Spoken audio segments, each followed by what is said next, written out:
Muy bien, vamos a continuar entonces ahora con una carta igual muy interesante, ¿no? Que es ah,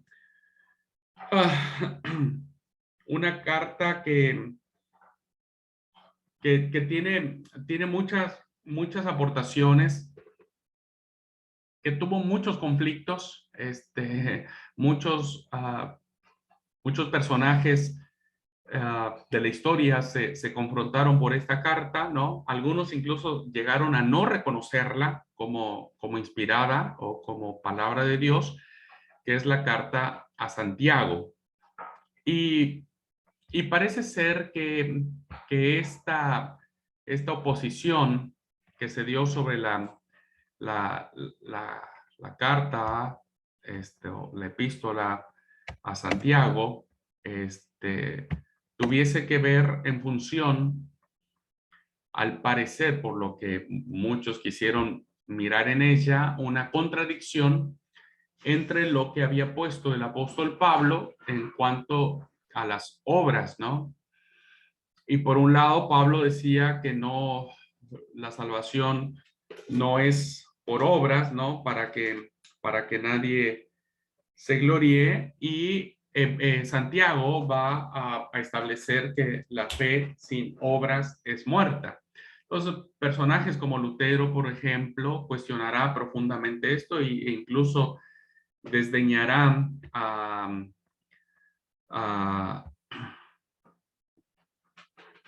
la, la carta a Santiago. Por eso, porque bueno, Lutero estuvo muy impactado por la carta a Romanos de Pablo, que tenía que ver con la justificación por la fe y solo por la fe. Y ahora vemos un escrito en Santiago por eso. Pero no deja de tener maravillosas implicaciones esta carta del Señor, del hermano del Señor, perdón. Y bueno, lo que puedo comentar de términos muy generales, ¿no? Acerca del mensaje fundamental es que tiene que ver con la fe de Jesucristo. Si nosotros entendemos o damos por cierto el hecho de que Hebreos, me quedé en la carta anterior, el hecho de que Santiago haya sido el hermano del Señor, el hermano menor del Señor, uno de los hermanos menores, hermano carnal del Señor. Y cuando hablamos acerca de los graves conflictos que la familia de Jesús, humanamente hablando, tuvo en el transcurso, ¿no es cierto?, de su vida, y cómo ellos, después de la resurrección y de la ascensión, ellos reconocen ya finalmente que Jesús es el Mesías, el Hijo de Dios. Es muy importante cómo Santiago va a defender la fe en su hermano, diríamos, ¿no? En su hermano, pero ahora lo reconoce como Señor. Esto va a ser muy importante, ¿no? Es una transformación en la cosmovisión del apóstol Santiago, no del apóstol, perdón, del escritor Santiago, porque él no fue apóstol de Jesús, no fue su discípulo, pero sí lo va a plantear como curios, como Señor. Entonces, la fe de Jesucristo va a ser el tema principal. Y es muy interesante, hermano, cómo Santiago se identifica en esta primera carta, y él se identifica como siervo de Dios y del Señor Jesucristo. Es muy interesante esta alusión de servidumbre, porque entonces, de manera contraria, si yo soy el siervo, si yo soy el esclavo, entonces alguien ese es el Señor. Y ese Señor es Cristo. Entonces Cristo es el Señor para la gloria de Dios Padre. Es universal porque va dirigida a las 12 tribus que están en la dispersión. No voy a entrar a la discusión de esto, pero ya de ahí tenemos algunos conflictos, porque en ese momento, históricamente hablando, las 12 tribus no estaban tan identificadas cuando estaba el reino unido, e incluso cuando el reino estaba dividido en el norte y el sur, pero bueno, por eso se dice que es un mensaje más universal y entra dentro de esta categoría de cartas católicas o universales. Y como mensaje fundamental encontramos que la esencia de la religión, porque Santiago es quien habla el tema de, o toma esta palabra de la religión, es aquella que está centrada en la ayuda a los necesitados. La esencia de esa religión está centrada en la ayuda a los necesitados, es la fe de Jesús. Y dice Santiago 2:1, hermanos míos, que vuestra fe en nuestro glorioso Señor Jesucristo sea sin acepción de personas. Santiago va a hacer una crítica muy interesante en relación a los ricos de este mundo. Él va a venir mucho con esta línea. Si lo situamos en su experiencia personal, al igual que Jesús, Santiago también vivió la dureza y la pobreza que le ofrecía su pueblecito natal, ¿no? Entonces, él va a venir mucho en esa línea. Y por eso dice que la religión pura y sin mácula, ¿no? Es aquella que va a tener, dice capítulo 1, versículo 27, la religión pura y sin mácula delante de Dios el Padre es esta: visitar a los huérfanos y a las viudas en sus tribulaciones y guardarse sin mancha de este mundo. Y sigue la idea: hermanos míos, que vuestra fe en nuestro glorioso Señor Jesucristo sea sin acepción de personas. Va a defender mucho esto. La religión en sí misma no es mala, al menos no en el concepto del hermano del Señor. Hay muchos autores que no, muchos autores, principalmente católicos, que dicen que no, que este Santiago era otro Santiago, pero que realmente sí era hermano del Señor. Y vendrá mucho esta imagen de ver por el pobre, ¿no? Y que el autor va a contrastar muchísimo de lo que sucedía en diversas comunidades, ¿no? En diversas comunidades, principalmente judeocristianas, porque a esos van dirigidos. Y lo va a hacer a partir de esta crítica muy fuerte hacia los ricos, ¿no? Va a plantear mucho eso. Es una carta muy, muy linda.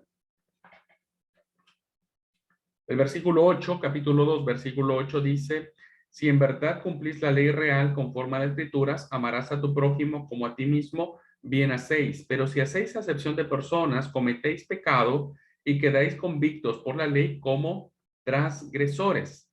Entonces, hay una clara defensa de la moralidad de la ley en relación a las acciones éticas que deben permear el actuar de los cristianos, ¿no? Y bueno, él es quien hace esta clara denuncia muy, muy, muy fuerte, me parece, ¿no? Capítulo 5, versículo 1 dice: vamos ahora, ricos, ¿no? Es una ironía muy propia de la línea del profetismo del Antiguo Testamento, muy, muy propia. Es como cuando Elías le dijo a los Baales: bueno, griten un poco más, tal vez su Dios está dormido. Viene mucho en esa línea. El capítulo 5, versículo 1. Vamos ahora, ricos, dice. Vamos a ver si de veras. Llorad y aullad por las miserias que os vendrán. Vuestras riquezas están podridas, vuestras ropas están comidas de polilla. Bueno, el mensaje que aparece en Santiago es un mensaje profundamente ético en función del necesitado. Deberíamos recuperar mucho esta parte, ¿no? De la igualdad y demás. Bien, también un mensaje fundamental es que no se trata de creer en Cristo como el Señor, tal y como lo establece el apóstol Pablo en la primera carta a los Corintios, en el capítulo 12, versículo 1, ¿no? Versículo 3, perdón. Por tanto, os hago saber que nadie que hable por el Espíritu de Dios llama anatema a Jesús, y nadie puede llamar a Jesús Señor sino por el Espíritu Santo. Es decir, no se trata de creer en Jesús como Señor, como el Curios, ¿no? Como Curios, el Señor, que es la traducción. como Cristo el Señor, que evidentemente esta expresión sí te pone bajo la línea de sujeción ante Cristo, sino más bien Santiago defiende la tesis de que no solamente hay que confesarlo como Señor, sino hay que vivir la fe de ese Señor, ¿no? Hay que vivir esa fe. No solamente basta decir, sí, yo creo en Cristo, pero no hago lo que Jesús hizo. Y eso es lo que eh, este, Santiago va a defender, ¿no? Santiago va a hablar mucho en ese sentido, va a hablar mucho acerca de la lengua, ¿no? De los chismes, y dirá, no, no es correcto. Hablará mucho de las desigualdades que había en las comunidades cristianas, porque los más ricos, los más importantes se sentaban en las primeras filas, ¿no es cierto?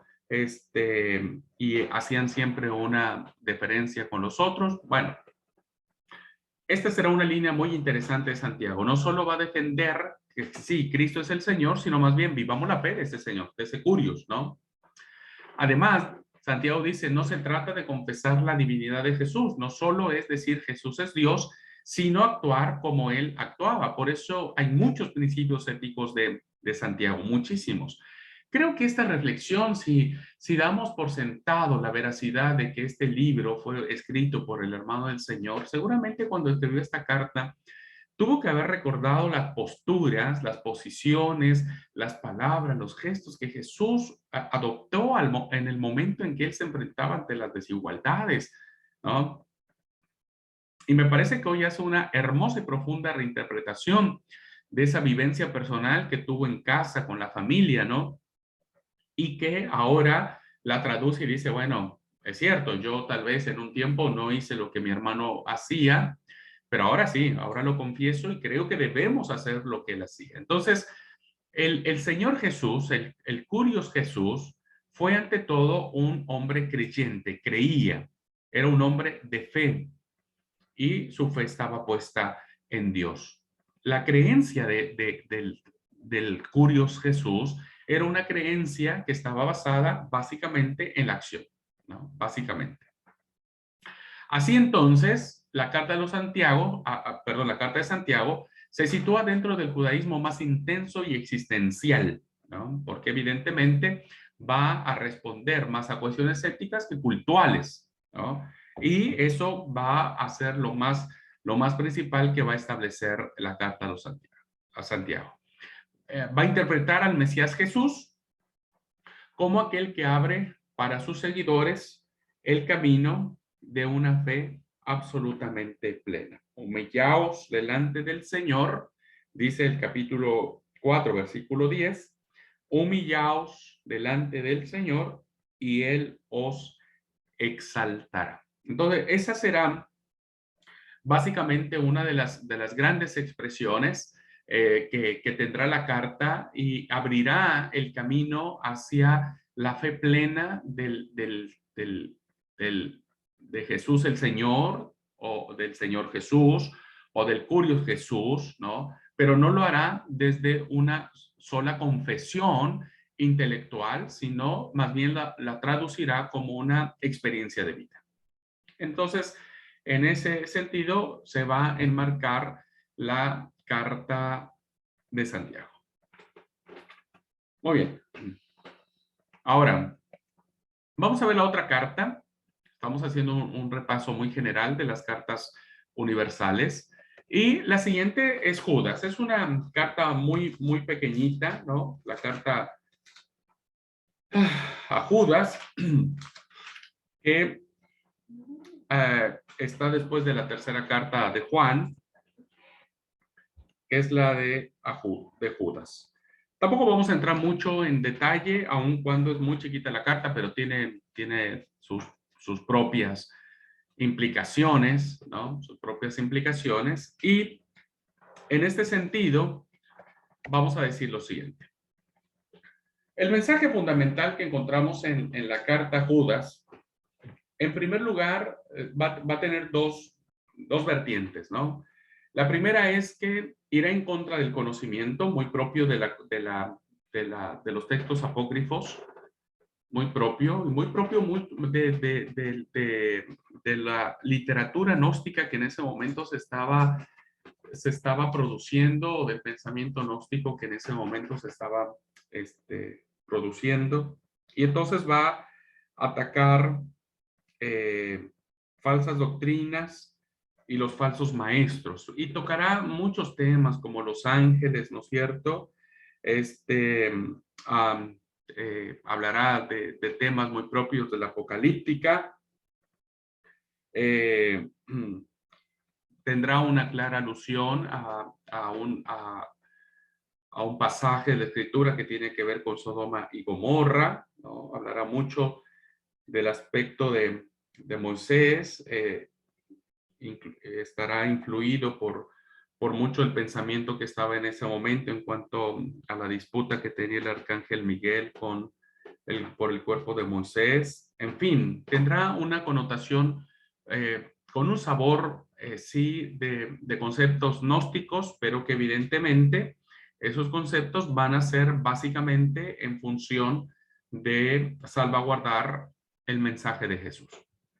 Entonces, en el primer apartado, que es contra la gnosis o contra el conocimiento, la doctrina de la carta de Judas va a retomar un poco, va a ser permeada, va a ser un eco muy importante de lo que va a plantear la segunda carta de Pedro. Tiene quizás en sí poco valor la carta de Judas, ¿no? Porque no va a desarrollar muchas cosas, ¿no? Va a soltar muchos, va a alargar muchos anzuelos, pero no va a cerrar tanto. Pero sí es valiosa en un sentido, diríamos, de su mensaje. No deja de ser canónica porque ha reconocido, está dentro del texto bíblico. Pero la carta de Judas va a servir para precisar la vinculación entre las diversas tradiciones del Nuevo Testamento, en un momento en el que las iglesias, que en ese momento existían, quieren poner en relieve la unidad de las diversas tradiciones de lo que será el Nuevo Testamento, en una línea muy marcada de lucha contra la gnosis que en ese momento prevalecía. Ustedes recordarán, hermanos, que algo que sucedió, que pasó para poner en riesgo la unidad de las iglesias, bueno, fueron todas estos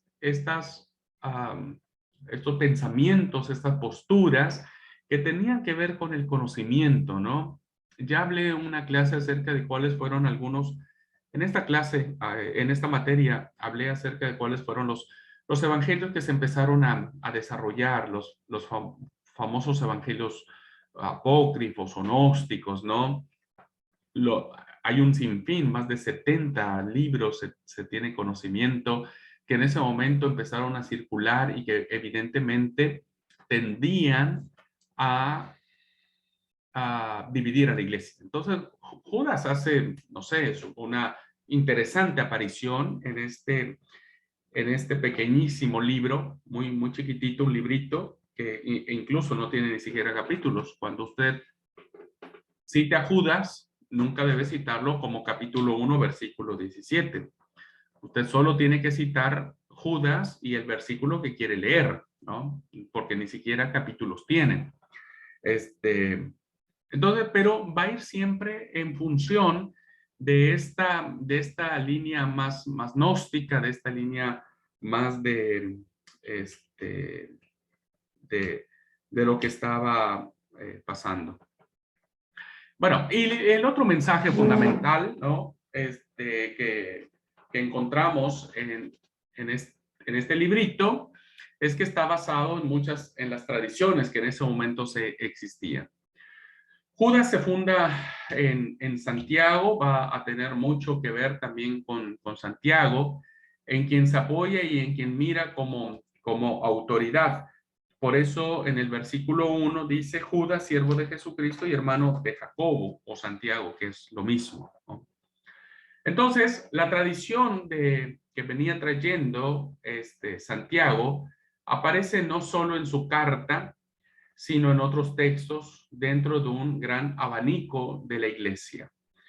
los temas que va a abordar, que son varios, insisto, pero que no los desarrolla, no los explica, diríamos, ¿no es cierto? Va a mantener también contactos con la tradición de Pedro, porque tendrá muchos ecos, ya lo vamos a ver cuando abordemos las cartas de Pedro, que se apoyará en esta carta para ofrecer su testimonio y su crítica contra los elementos heterodoxos de la iglesia que en ese momento existía. Bueno, también puede relacionarse con Pablo, aquí en la segunda carta de Pedro citará como ya texto canónico, ¿no? Que lo citará ya como un texto que eh, podrán recibirlo con mucha fiabilidad, ¿no?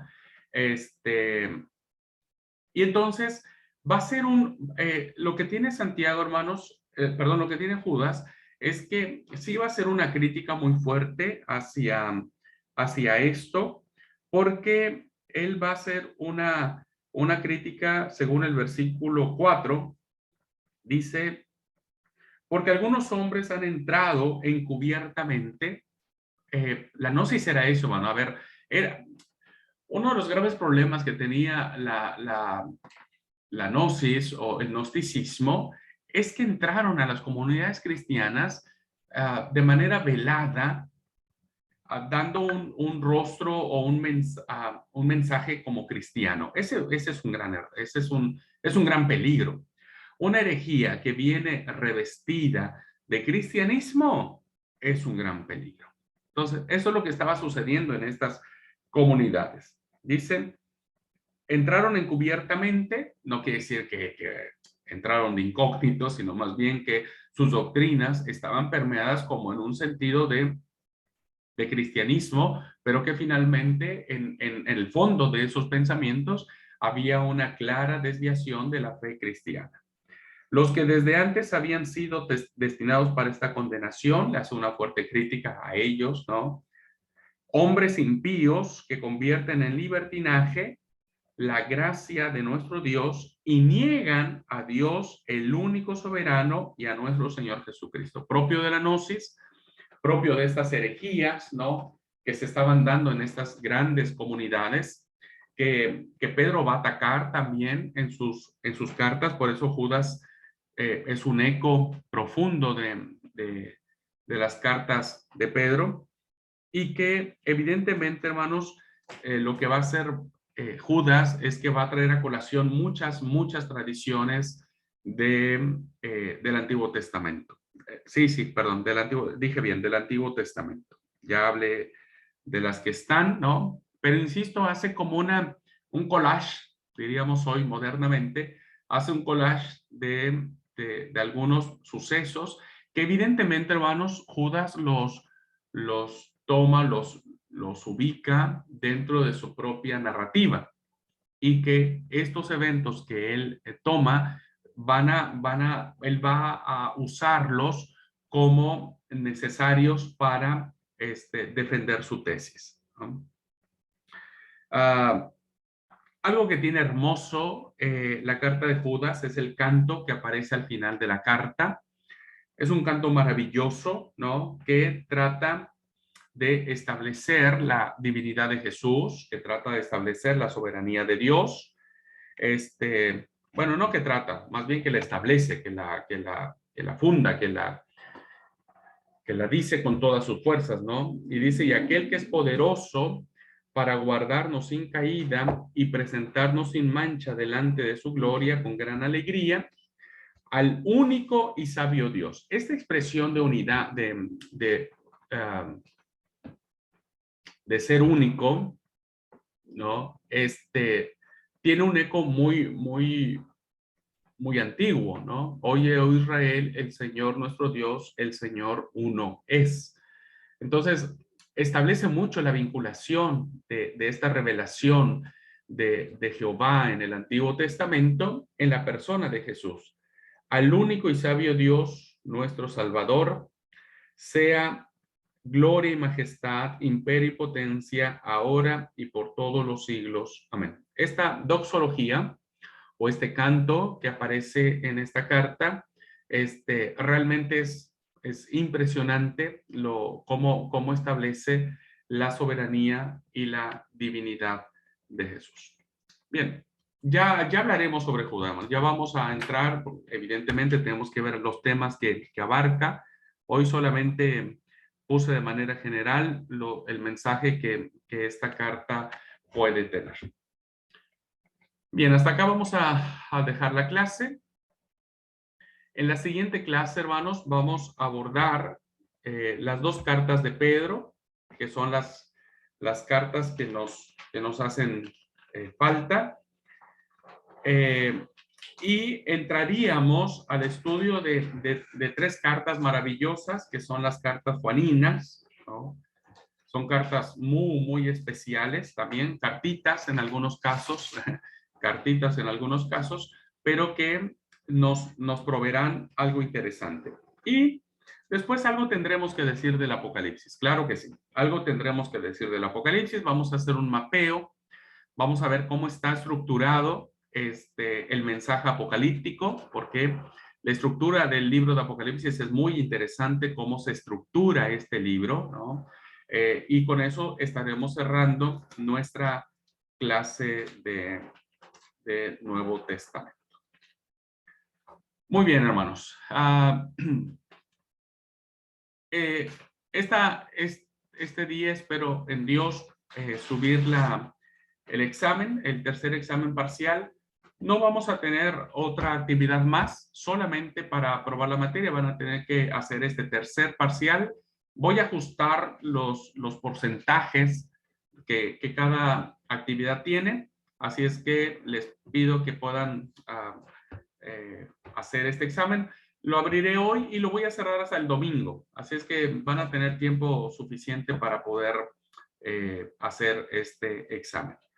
Mañana tienen su clase con la profesora Ruth, las 2 horas. Seguimos nosotros en el mismo horario, nosotros no cambiamos, que son a las 16 horas tiempo argentino. Y ya les estaremos diciendo en qué día la profesora va a tomar este tiempo que hoy le tocaba tener en sí misma. Bueno, hermanos y hermanas, deseo que Dios les bendiga muchísimo. Vamos a terminar acá. Doy gracias a Dios porque seguimos aquí en Buenos Aires. Hoy tenemos una capacitación con los consagrados aquí. Por eso quiero cerrar antes la clase de que termine. Tengo algunas cosas todavía por resolver para esta charla. Así es que les agradezco mucho su atención y deseo que Dios los bendiga. Que tengan un feliz lunes, 1 de noviembre. 1 de noviembre para todos. Bendiciones.